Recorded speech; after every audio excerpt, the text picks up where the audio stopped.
Hello everyone and welcome to another video. Today I'll show you how to make an easy quiche, especially using leftovers you may have in the fridge and stuff like that. You guys know I love using everything I have in the fridge. I hate wasting stuff. So I'll start with one onion, then I'll have olive oil. Into the mixture here I'll be adding one garlic. Yes, one garlic. I've been to the shopping already, just done it today.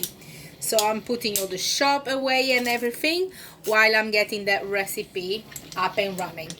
So get your garlic in. For this recipe, while I've got the onions going, I will show you. I've got some leftovers cheese from Christmas.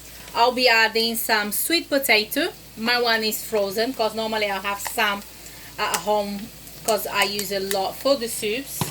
I'll be using the filo pastry. That one comes with 12, average of 12 leaves. I'll be using some eggs, butter for the filo pastry. Then I also have 1.5 chorizo. I'll have some meat that was just a leftover. That steak will not be a meal for anyone if it was just a steak. And I'll be adding some stir-fry vegetables. My one was frozen and I just left it out to let it defrost a little bit. So now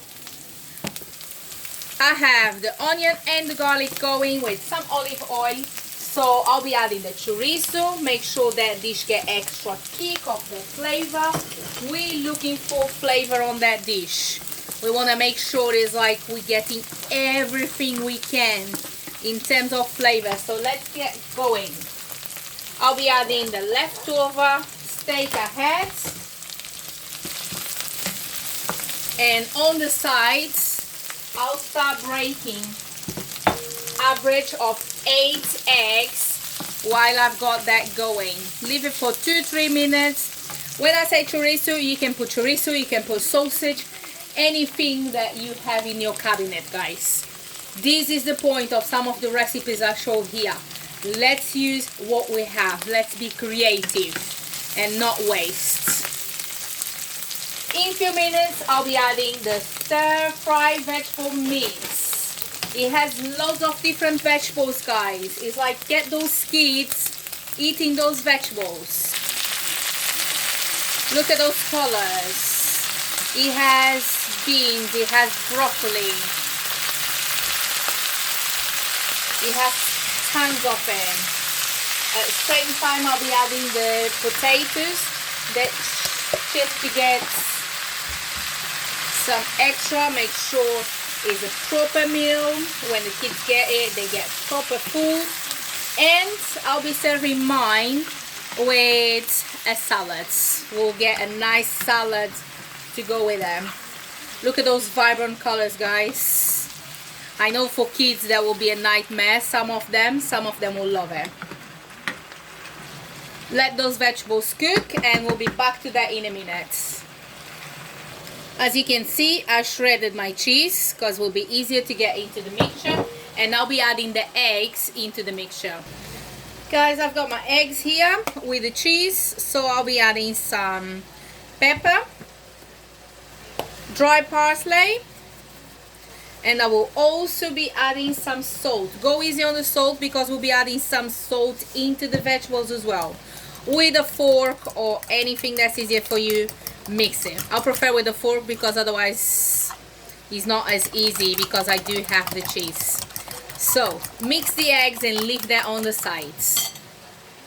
Moving to our gorgeous vegetables, we want to add a tiny little bit of pepper. Go easy on it. Or if you want to get that a little bit spicy, feel free to add some paprika. I'm adding some parsley to mine. Salt. You can also add some chili if you want that kick. And if you don't have kids, at least mine doesn't like the kick of the chili, so I normally put on my plate instead of cooking with them. Look at those vegetables, guys. Those vegetables are the stir-fry ones. Do not add any water or any liquid because we want to take that liquid away. Remember, we'll be using that in a pastry. So the vegetables are almost cooked. Once they cook, leave them on the side because we don't want them too hot. We want them to cool a little bit. I'm adding a little bit of mustard to mine.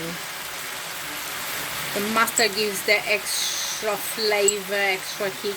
Not everyone likes what I do, and in my family they normally don't complain about it, so there you go. Guys, as you can see, my vegetables are done. Remember, I have some chorizo here. I'll look in the fridge to see if I've got any other meat left over, and we'll start working in our pastry. Lembrem-se que esta massa seca muito, mas muito rápido. O que eu estou a fazer é untar o tabuleiro que eu vou usar para fazer. Remember, the pastry, it dries very quickly. So I'm just going around with some butter, and this is the dish I'll be using to complete my quiche. So, butter in, then butter around. Remember, you need to work really quick on them, and make sure you do it all the sheets that you want to use in order to complete your dish. On mine, I'll make sure that like are messy because I prefer that look when it comes to this dish. And that's me done. As you can see, my one is pretty messy, and I decided to use the 12 sheets I have. So now I'll be adding the mixture of the vegetables. If you have loads of juice on them, make sure you drain as much as you can because you don't want the pastry to go completely soggy. So this is mine. Make sure you have all around the dish. And now I'll be adding the egg mixture with the cheese on top. See, it's pretty easy, guys. It's fantastic. Then on goes to the oven for between 25 to 35 minutes. So I'll messy cover mine. Obviously, it's like I told you guys, I'm not going for the fancy look because I like the dish because they all go crispy and everything. I like the look, the messy look on them. But this depends on the person. It's entirely up to you how you want yours. Feel free to freestyle.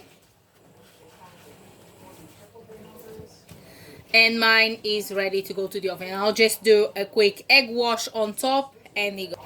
Quick egg wash. My oven is on already at 180 degrees. The one I have is electric one, so all depends what kind of oven you have. And is ready for the oven, guys. And here is my end result. I will take some pictures once I cut in. Thank you and have a fantastic day. Guys, this is my end result. And I'll be serving with a salad. Hope you guys enjoyed this recipe and I'll see you very soon. Thank you.